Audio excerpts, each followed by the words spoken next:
So today's video, I'm gonna be installing purge valve in my air dryer. Some of the tools I'm gonna be using here be some brake parts cleaner to clean up that black stuff. Got a little compressed air. That's the part number if anybody interested on the purge valve. It's an ADIP dryer, screwdriver. Get some regular hand tools, but these channel lock pliers came in really good. They lock and hold the snap ring, which helps you get it out because it's a pretty big snap ring. So now, just position the camera. We're gonna get out. Oh yeah, nice and cheap too. The cheap stuff, about $3 at Walmart. You're not supposed to use brake clean in your air dryer, so only use a tiny bit like I did, or don't use any at all and work the hard way. And now, take a clean rag for this dirty hole. Start cleaning it out. Yep, just clean it like that. So we'll be back in 1 second. So now, you see up in there, it's nice and clean. It's just perfect. Now I'm not gonna go in there with a toothbrush and just work relentlessly for hours to clean out that hole. But you wanna make sure you get all the brake clean out of it. And don't spray too much, just spray a tiny bit in there, that's all you need. And because I don't wanna wait for it to dry, I'm gonna accelerate the process.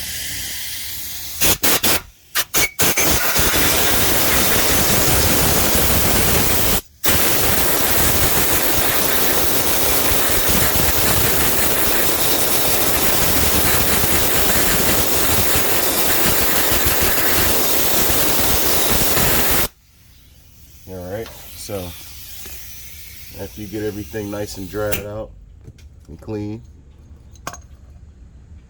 you go to the next step, and that's going to be lubricating the O-rings and just putting everything in the way it came out. 1 second. Alright, so we back to the channel that does everything incorrectly. So the first thing you want to do is grab your air brake assembly grease, lubricant, whatever your kit comes with, and you want to liberally apply it in the area where your gasket's going to be touching and to the outside of the purge valve, like this. So you just take the grease, you put it right on your finger, and you put it right in the hole.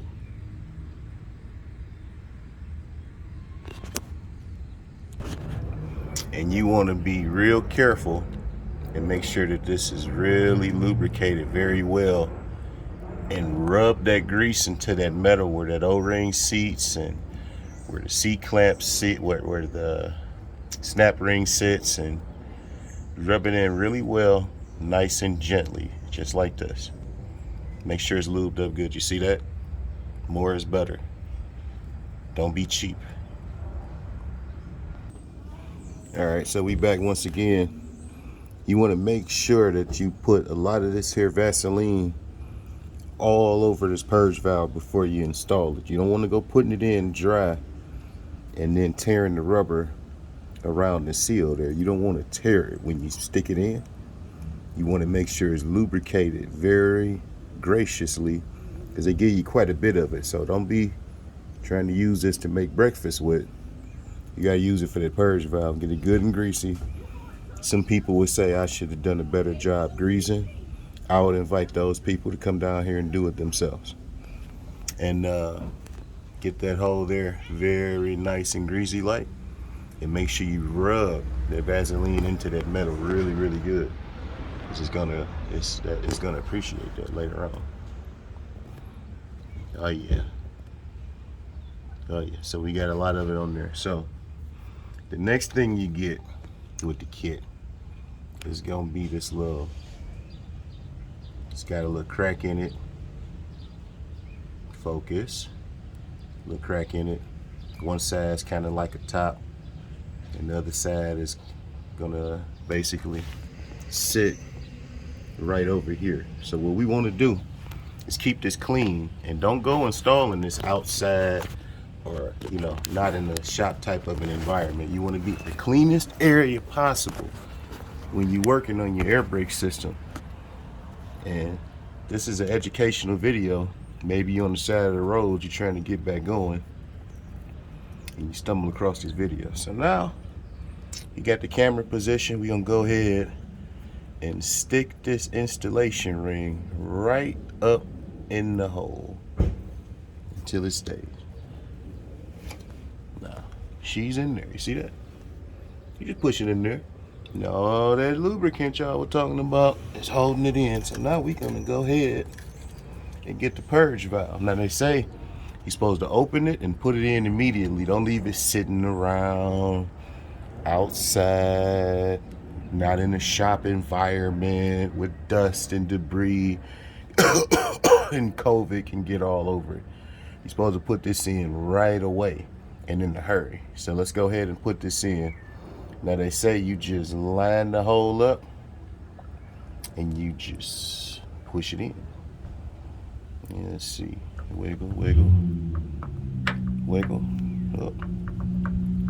Seem very happy. It's going. Oh, there it is. Got it. She's installed. So now I need two hands. Yep, I just kind of pushed and wiggled, and I don't know if you can see that on camera, but that's the edge right there where we got to put this snap ring back in here. So now we're gonna sit this snap ring in place, nice and gentle like, and then I'm gonna grab it with the channel lock locking snap ring pliers, and I'm going to maneuver it into position. And make sure you do this in a very clean environment. You do not want your tools dropping all over cigarette butts and other things. All right, so I just pushed up on the purge valve. I installed the snap ring with the locking pliers. Made that really easy. And I don't know if I can do this on video. We got to get that snap ring properly seated.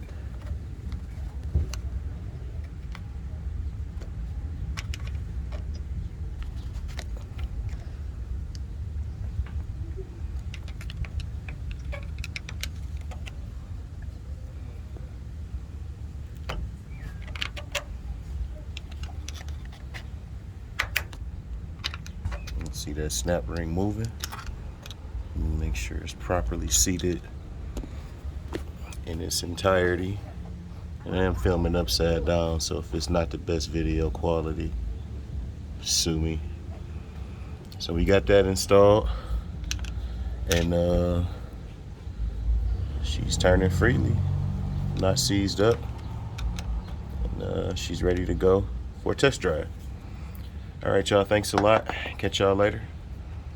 Y'all have a great one. Stay safe on the road. I'm gonna do another quick shot for y'all. That's your part number. It's your pancake grease syrup right there. This is a shot of these channel lock pliers, which are really good. Patent pending, I see. And they are actually reversible, internal and external, all in the same thing. Right out the box. Those fit perfectly right into those purge valve holes. The ones that are not locking, with that being such a strong spring, it's gonna be kind of hard to work that in there, but I literally got that in there in seconds. But it's beginning to be a long video. Y'all have a nice one.